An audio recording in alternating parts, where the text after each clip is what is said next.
আমাদের কওমি মাদ্রাসাগুলোকে কীভাবে টিকে রাখবেন এই একটা ফিকির নিয়ে ওনারা আজকে এখানে বসেছেন। এজন্য আমি ওনাদেরকে আবারও মোবারকবাদ জানাই। আল্লাহ সুবহানাহু ওয়া তাআলা এই ১৫০০ বছর যাবৎ একটা নিয়মের মধ্যে কওমি মাদ্রাসাগুলো চালানোর একটা ব্যবস্থা করেছেন। আমরা জানি কওমি মাদ্রাসার ভিত অনেক মজবুত। যত ধরনের ষড়যন্ত্র হোক না কেন কওমি মাদ্রাসাকে ইনশাআল্লাহ কেউ ক্ষতিগ্রস্ত করতে পারবে না ইনশাআল্লাহ। তারপরও একটি কথা, কওমি মাদ্রাসা যে সমস্ত এই দেশের নাগরিকদের দায়িত্ব নেওয়া হয়, নাগরিকদের ছেলেপেলেদের দায়িত্ব নেন, সেগুলো সরকারিভাবে কোনোদিন এই দায়িত্বগুলো নিতে পারবেন না। আমি একটা ঘটনা বলি। আমার আব্বাজান বাইতুল মোকাররমে 24 বছর দায়িত্ব পালন করছেন, মুয়াজ্জিনের দায়িত্ব পালন করছেন, আজান দিতেন। আহমদুল্লাহ আশরাফ সাহেব, অনেকে হয়তো ওনার নাম শুনছেন। আব্বাজান একটা কাজ করতেন, প্রতি শুক্রবারে ওই বাইতুল মোকাররমের আশপাশে, স্টেডিয়ামের আশপাশে এবং কমলাপুর সদরঘাটের আশপাশে যে সমস্ত ছোট ছোট বাচ্চা, অনাথ শিশু, এতিম, তাদেরকে ওখান থেকে উঠিয়ে নিয়ে কামরাঙ্গী চন্নুরিয়া মাদ্রাসায় এতিমখানায় ভর্তি করে দেন।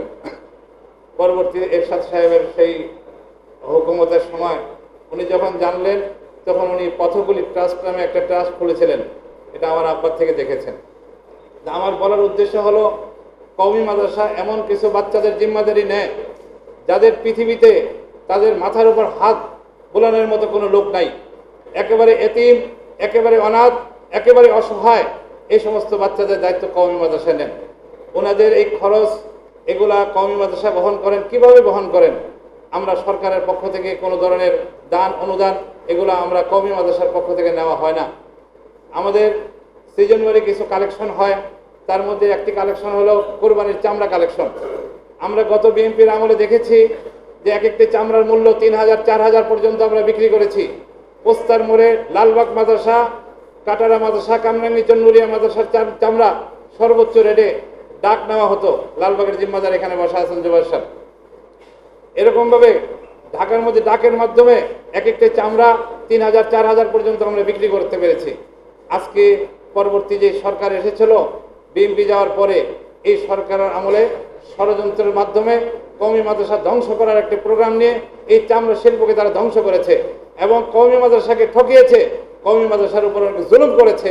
এমনকি চামড়া শিল্প নয়, মামলা, হামলা, আক্রমণ করে কওমি মাদ্রাসার ক্ষতি করতে চেষ্টা করেছে। কিন্তু এই কওমি মাদ্রাসাকে টিকে রেখেছেন কে? আল্লাহ টিকে রেখেছেন। আমি মনে করি কোনো ষড়যন্ত্রকারী কখনো কওমি মাদ্রাসাকে ক্ষতি করতে পারবে না।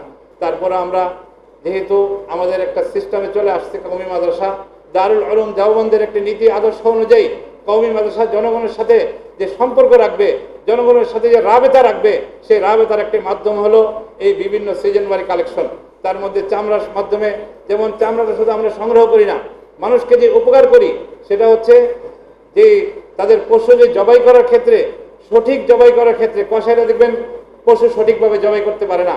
আমাদের কওমি মাদ্রাসার শিক্ষার্থীগণ তারা গলিতে গলিতে যে এই মুসলমানদের কোরবানির পশুগুলো সঠিকভাবে জবাই করার একটি ব্যবস্থা নেন এবং ওনারাই জবাই করেন।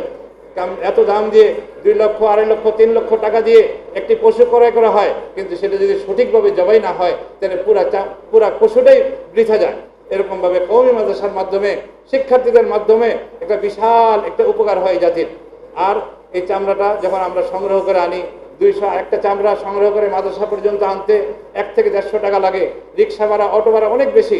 সেই তারপরে আসার পরে দেখা গেছে চামড়া বিক্রি করতে পারি না সঠিক সময়। চামড়া বিক্রি করার ক্ষেত্রে আমাদেরকে অনেক হয়রানির শিকার হতে হয়। আমরা বিভিন্ন লোকদেরকে ধরি, অনেকে কিনে, অনেকে কিনে না। অনেক মাদ্রাসা গত বছর দেখেছি লজ্জায় তারা বলে নেই, এসার পরে যখন চামড়া বিক্রি করতে পারে নাই, তারা লুকিয়ে বস্তার মধ্যে ভরে চামড়াগুলা কোনো ময়লার ডাস্টবিনে ফেলে দিয়েছে। এই দুঃখজনক খবরটা আমরা কারো কাছে আজ পর্যন্ত বলতে পারি নাই। আজকে আমি মন্ত্রী মহোদয় শুকরিয়া আদায় করি যে উনি এরকম উন্মুক্ত একটি মঞ্চ করে উনি আমাদেরকে কথা বলার সুযোগ দিয়েছেন। আমরা চাই এই কোরবানির পরে আরেকটা এরকম মঞ্চ হোক যে আমাদের চামড়া আমরা সঠিকভাবে বিক্রি করতে পেরেছি কিনা, চামড়া আমরা সঠিক মূল্য পেয়েছি কিনা, সময় মতো বিক্রি করতে পেরেছি কিনা, এটার জন্য আমরা আরেকটা এরকম প্রোগ্রাম চাই। আপনারা কি একমত আছেন? আলহামদুলিল্লাহ। তা আমরা মন্ত্রী মহোদয়ের শুকরিয়া আদায় করি, উনি সুন্দর একটা আয়োজন করেছেন। এই যদি চামড়া শিল্পে ভর্তুকি দেওয়া হয় কওমি মাদ্রাসার চামড়ার বিক্রির ক্ষেত্রে, আমরা সরকারের কাছে সেটাও আবেদন করব, কারণ আমাদের কিন্তু অনেক রক্ত ঝরেছে। আপনারা জানেন যে 2013 শাপলা চত্বরে এই ফেসিবাদ সরকারের বিরুদ্ধে সর্বপ্রথম এই কওমি মাদ্রাসার শিক্ষার্থীরা বুকের তাজা রক্ত ঝরিয়েছে, এবং সেই থেকে আন্দোলন করে জুলাই পর্যন্ত আমরা আন্দোলন করেছি, কোনো আন্দোলনে আমরা পিছপা থাকি নাই। অতএব আমরা এই কথা বলি না যে আমরা আপনার উপরে ইহসানমান, আমরা এই কথাটা এই জন্য মনে করে দিলাম যে দেশের স্বার্থে কওমি মাদ্রাসার অনেক বড় ভূমিকা আছে। 1971 সনে কওমি উলামায়ে কেরামের ভূমিকা আছে, এবং এই সর্বশেষ যে যুদ্ধ হয়েছে ফেসিবাদের বিরুদ্ধে, সেখানে কওমি মাদ্রাসার বিশাল অবদান রয়েছে।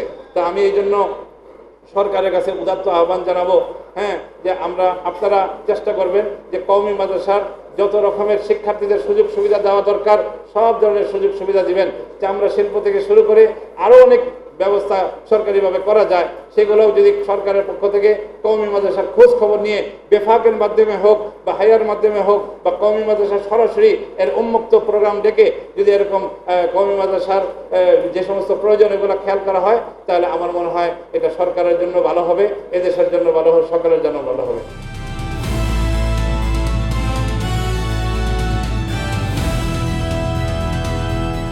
দিনাজপুর টিভি, মানুষের জীবনের কথা বলে।